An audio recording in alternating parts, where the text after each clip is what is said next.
You don't buy a pre-construction until they start building what you want. You don't buy it. No. So that's why we're in the resale business because you can go there, you can look at it, you can see, you can look at the financial statements, you know what's the history of it. Now, maybe you don't like something that's 30 years old because it's 8-foot ceilings. You want to have 9-foot ceilings. Well, you make a pick.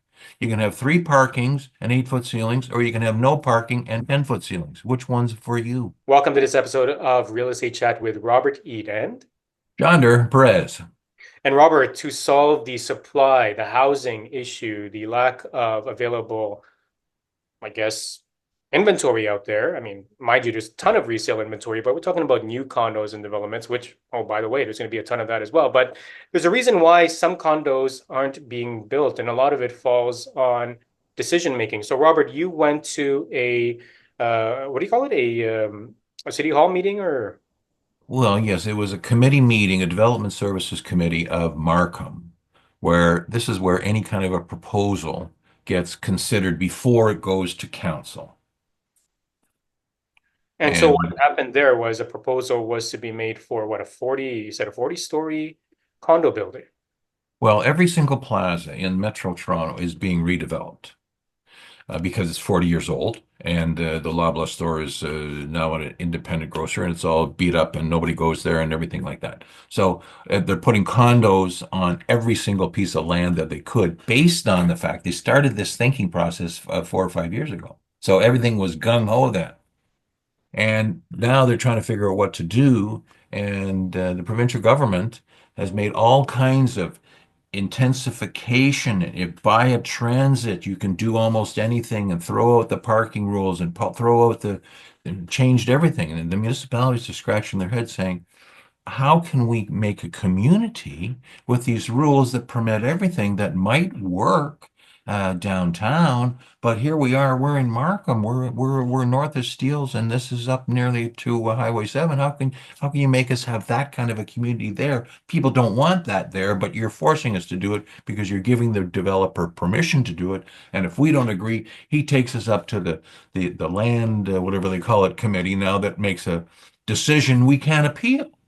So it's really kind of a jurisdictional mess. Now, your question, why aren't they being built? They aren't being built because they can't be built until they're pre-sold.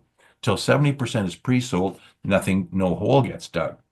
Now, if nobody is buying something because you want to get $1,300 per square foot for it, and it's too small for anybody to live in, then you got to have an investor. And if investors aren't buying, then nobody's buying, and you got in your 70%, and so nothing's being built. So new thinking has to come along.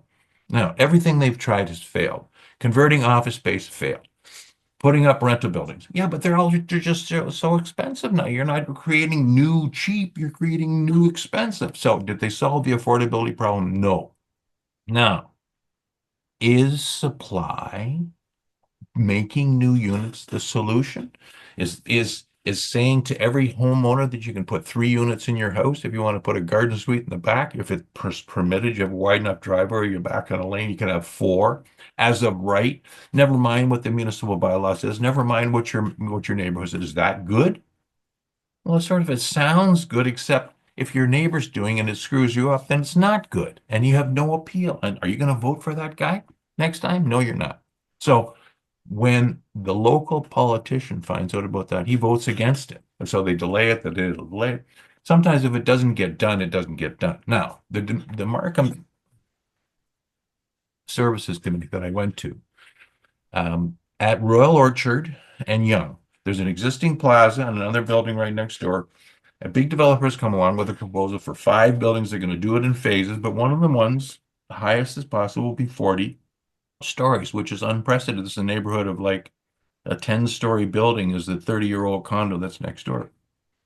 So finally, the Ward 1 councillor said, I object to this because this is my ward. And here we are on Yonge Street, Markham on one side, Vaughan on the other. We have the subway going up right through the middle, which is permitting all these wide changes and broad and new and everything can be permitted. And this application is coming based on it being the first one. And so they want to have 40 stories because it says you can on a proximity, close proximity to a subway station when the subway station company want to be there. But what's happening across the street? What's the municipality across the street? Do they like it? Do they don't like it? Is there any kind of a joint thinking going on in this? So they stopped it and said, okay, before we go to council, let's send it back and let's see what next door says. And like finally, somebody has to stand up and say, what would a reasonable person do? Not just because it's permitted, not because it's not against the law anymore. Why was it against the law for 50 years? And now all of a sudden you want to go ahead with it. So is supply the answer to the affordability crisis? No. Is income the reason that we have a problem? Is interest rate the problem? Is the triangle? Is price the problem? Yes, they're all three a problem, and you got to squeeze them all a little bit, but you can't push new expensive supply and think you're solving anything. All right, so what does somebody watching and liking and subscribing to Real Estate Chat do with this kind of information? Because I mean, clearly it's inside knowledge to find out that these things are happening, but of course, Every like, single plaza, Fairview Mall, Center Point Mall, every plaza is being redeveloped. This one that we have right outside our back door, they're going to redevelop, put up 5 towers. It's approved. now what do we do with that? So somebody Well, watching, clearly we're seeing a slump in pre-construction condo sales, right? And one would, of course, come to the conclusion that this is because a lot of them were spec and investor buyers that are looking to invest in these units. And many of these pre-construction condos, I mean, mind you, sure, there are some okay builders, but majority of them look like they're investment grade, meaning, designed for somebody to buy as an investment, rent it out to students or to young families. And will they stand the test of time, unlike some of the, 1990s condos that were built that to this day have immaculate and grand amenities and lobbies and all that sort of stuff? I mean, it's almost as if this pre-con business has become build condos based on investors buying it out and then renting them almost like an apartment building. So somebody watching this who's looking to buy either for themselves, let's say a young person is watching this right now, or somebody who's looking to retire or right size, or even young families, because like in terms of price points and affordability, some families can only afford to live in condos at this point. Robert, how do they choose? I mean, this is a big question, probably takes several episodes to cover, but how do they choose which of these pre-construction condos to buy, or do they just buy resale homes, or do they rent? well, either they rent, but the buildings are lousy who are rentals.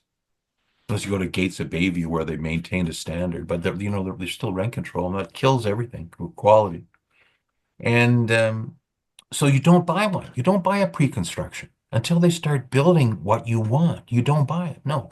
So that's why we're in the resale business, because you can go there, you can look at it, you can see, you can look at the financial statements, you know what's the history of it. Now, maybe you don't like something that's 30 years old because it's 8-foot ceilings. You want to have 9-foot ceiling. Well, you make a pick. You can have 3 parkings and 8-foot ceilings, or you can have no parking and 10-foot ceilings. Which one's for you? Just decide, no problem. But you can't force anybody to build something like you want, except by not buying something that you don't want. So that's the shakeout that's going on. You summarized it beautifully by saying that it seems that the pre-con turned into a spec derby of just buy one, it doesn't matter. For the last 15 years, it's been going up. It'll probably go up forever. And so don't worry, it'll just be part of your RRSP. Let the tenant pay it off and in 15 years dump it or flip it quick because they've gone up so much. And that's not what real estate is, but that's what pre-con became. Well, there you go. So if you have any questions about pre-construction condos versus resale and you need a decision that needs to be made, feel free to leave it into the comments and visit Robert's website, www.unclebobexplains.com, where he explains a lot of things real estate related. And make sure you continue to watch episodes of Real Estate Chat where we decipher these issues for real estate to help and guide you make the right decision for you. Thanks for watching this episode of Real Estate Chat. Take care and bye for now. See you later.